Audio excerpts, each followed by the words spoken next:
Hi everyone, Gethany Weltano here, the internet's busiest music nerd, and it's time for a comment, some thoughts given on what's probably going to be the biggest music-related news of this week, the big release and the press conference for Jay-Z's new music streaming service, Tidal. If you didn't already know, people have been expecting this announcement for months now. It was a while ago that Jay-Z, rapper, entertainment business tycoon, bought the music streaming service Spiro for over $50 million.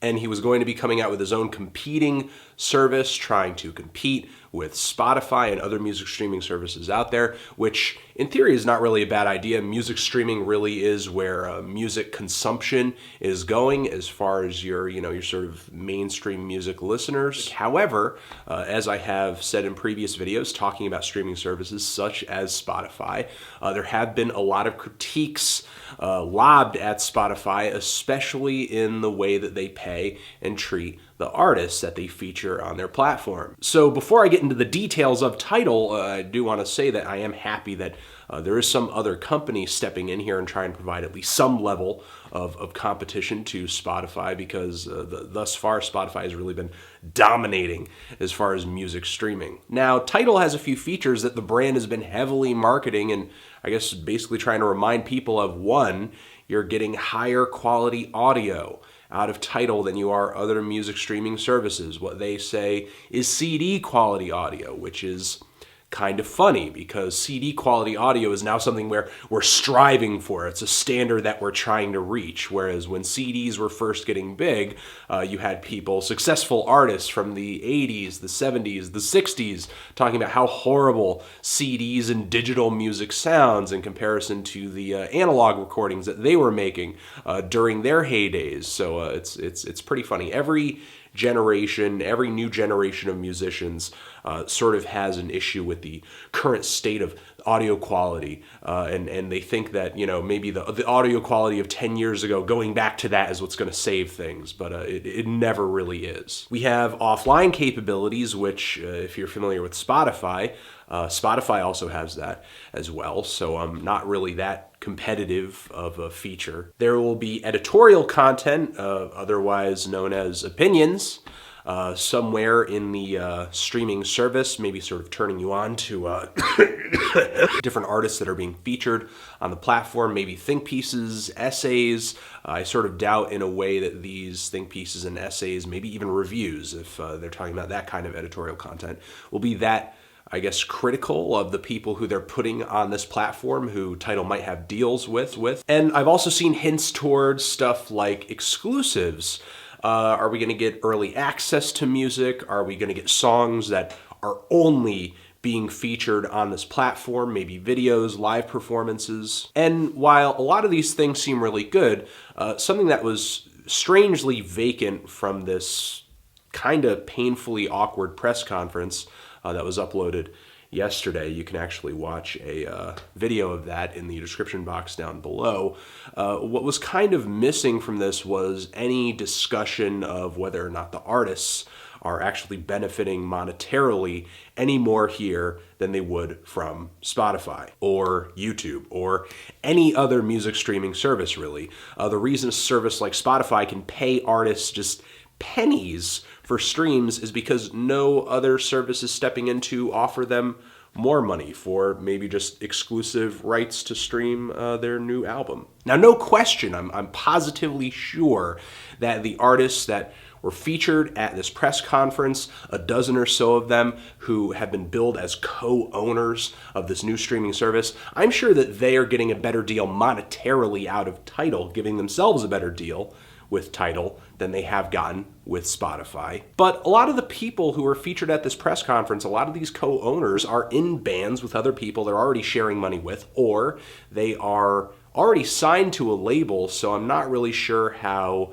the deal that they're doing with Tidal is going to work exactly, because whatever royalties they are making off of their own music through Tidal, they're going to have to pay to their label, because their label, owns the rights to their music because they signed them. I'm not sure how the math is working here, but if a guy like Jack White wasn't going to be making more money streaming his music through Tidal than he would through Spotify, I don't think he would attach his name to it. But still, that question of artist treatment and artist payment remains, because what about artists that are going to be featured on this platform that aren't co-owners? And while I like a lot of the albums created or performed by a lot of the people who are co-owners of this new Tidal platform, it just so happens that a lot of these artists, at least half of them, have an incredible business acumen as well when it comes to managing other artists or labels or marketing themselves as brands and icons outside of the music world. I'm not saying that caring about the bottom line is a bad thing. It's what makes for a successful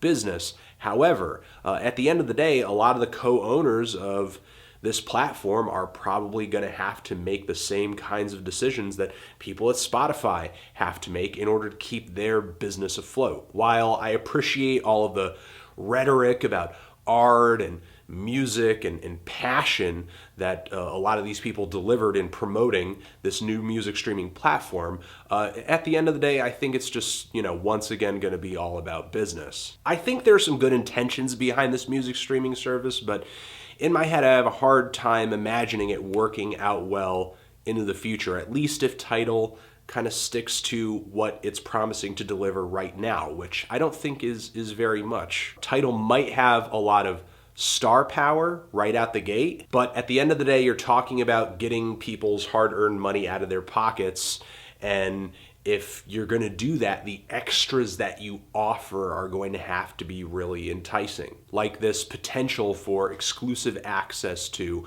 maybe some music or something like that.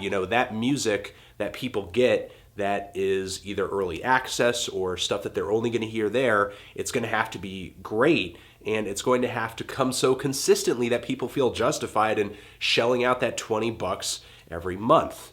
And, when you make an exclusive song for a platform like this, it's only really going to be a matter of time before it leaks out onto the rest of the internet, which disincentivizes other people to subscribe to Tidal, because if the song that is exclusive to this platform ends up leaking everywhere anyway, why do people want to subscribe? And as funny as it is, but also admirable that they want to try to do this CD quality audio thing on this platform, people don't really care. People don't. They do not care. I mean, me personally, I care about audio quality. There are some other people who watch this show and people who I've talked to online who are music buffs that care about audio quality, but your average person doesn't really care about whether or not they're listening to the new Nicki Minaj single or the new Rihanna single or the new deadmau5 single in MP3, WAV, or FLAC. Don't get me wrong, there are some people who do care, but your average music listener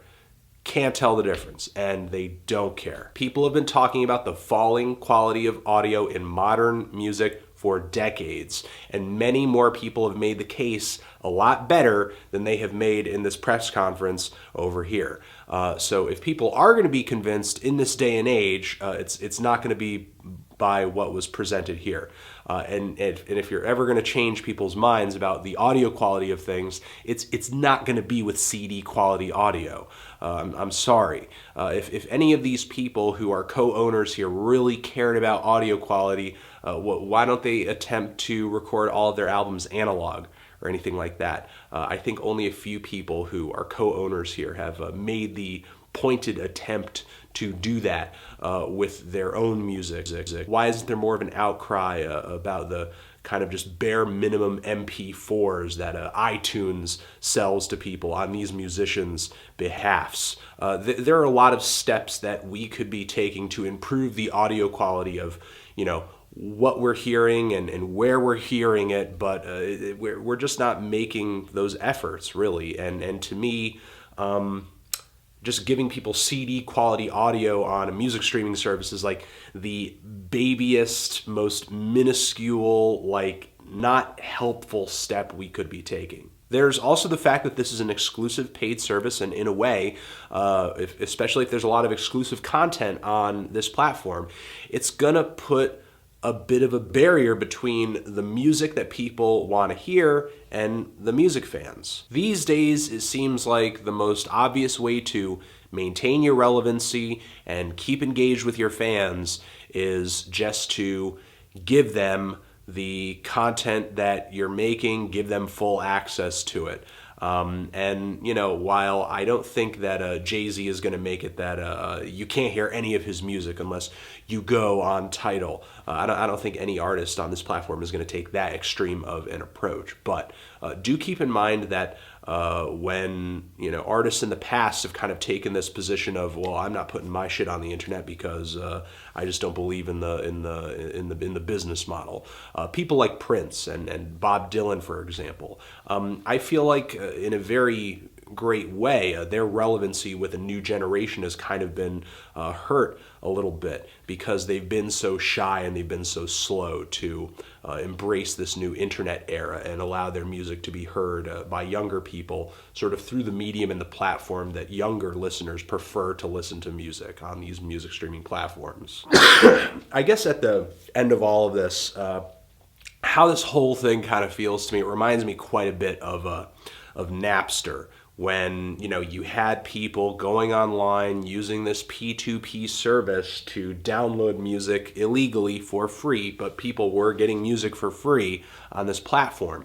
And then once there was loud enough outcry by artists and by labels, what happened was, you know, the labels kind of scooped up Napster and turned it into a paid service, which some people were happy to oblige and took part and got a subscription, but most people, you know, they weren't stupid. They just went to other person-to-person file-sharing platforms like Kazaa and LimeWire and SoulSeek and whatever else was available at the time. Tidal is essentially trying to charge people for what they can already get for free. So I'm not really seeing how, you know, this is going to work out into the future. Again, these extras that they offer are going to have to be really good, are going to have to be really enticing. But they might not be. I mean, I think these artists, if they do offer exclusive music, is it going to be their best music? I mean, I would like to think that if it was their best stuff, their single worthy stuff, they would probably just release it straight to the public. Like, for example, would Nicki Minaj's Anaconda video have done as well as it did if she put it up on Tidal for the first 3 days of its existence and then put it out to the rest of the public afterwards? I don't know. Part of what makes something a viral success is that everyone has access to it and everyone has the ability to share it. And if you sort of limit people's access to things and you limit people's ability to share things because it's on an exclusive platform, unless there are going to be some things here and there that aren't exclusive, maybe to entice people into subscribing or just sort of getting more acquainted with or getting more familiar with this platform over here, I think, I don't know what I'm saying. I'm sick. Totally out of my mind, losing my train of thought. But even with my sick brain right here, not much of what I'm reading about Tidal is making lots of sense. For sure, I mean, you know, I'm sure there are people that want to buy into the service right now because some of their favorite artists are taking part in it as co-owners. And you know, they want to support them, and I'm sure in a way they feel like they're doing a service to the music industry by actually buying into a service that's going to do these artists well and do them right, possibly, rather than Spotify screwing a lot of them over with just, you know, pennies and pennies and pennies on whatever dollar is probably being paid to the record label first. And again, I do think that there needs to be more competition in this realm of the music industry. But what makes Tidal a better, superior music streaming service, it's not apparent. If you've seen this press conference, if you've used this music streaming platform, what do you think of it? Do you love it? Do you hate it? Why? Do you think Tidal is going to be the next Spotify? Do you think it's going to change the game? Let me know. Cool? Cool. Anthony Fantano, music streaming, music forever.